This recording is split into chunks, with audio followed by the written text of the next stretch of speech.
কষ্ট দিচ্ছে, এটা ভালো না, এটা ভালো হচ্ছে না। ওনারা কারা? এই ছাত্ররা কারা? দেখছেন আপনারা এখানে কত কত হাজার হাজার গাড়ি দাঁড় করে ওরা আন্দোলন করতেছে, এটা কি ঠিক হচ্ছে নাকি? শুধু জনগণ চেতে যায়, ওরা কি জনগণের সাথে পারবে?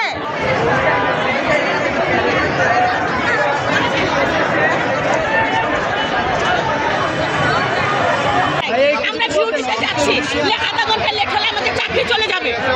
ওরা কি আমাদের চাকরিটা ফিরিয়ে দিবে? ফিরিয়ে দেবেন। আমরা পাবলিক, আমরা জনগণ, ওদেরকে আমাদের বাঁচাইতে হবে। বাঁচায় ওরা যা ইচ্ছা থাকুক, কিন্তু আমাদের এইভাবে হয়রানি করার অনুমতি ওদেরকে কেউ দেয়নি। ওরা কলেজের স্টুডেন্ট থেকে কি হয়েছে তাতে আমাদের কিচ্ছু আসে যায় না। আমাদেরকে কেন ওরা ভোগান্তি করবে? আমাদের চাকরি চলে গেলে ওরা চাকরি দেবে? ওরা কেন আমাদেরকে ভোগান্তি করবো? আমরা এখন এক জায়গায় যাচ্ছি, আধা ঘন্টা লেট হলে আমাদের সমস্যা হতে পারে। দেখছেন আপনারা এখানে কত কত হাজার হাজার গাড়ি দাঁড় করে ওরা আন্দোলন করতেছে, এটা কি ঠিক হচ্ছে নাকি? শুধু জনগণ চেতে যায়, ওরা কি জনগণের সাথে পারবে? সেটা বলেন। আমরা এত কষ্ট কেন করবো ওদের জন্য? এটা কিন্তু রাইট, এটা রং হচ্ছে ওদের।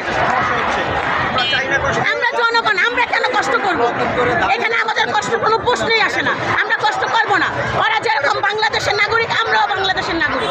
ওরা হয়তো কলেজের ছাত্র, আমরা ছাত্র না। আপা একটু কথা বলছে, এই যে তারা যে রাস্তা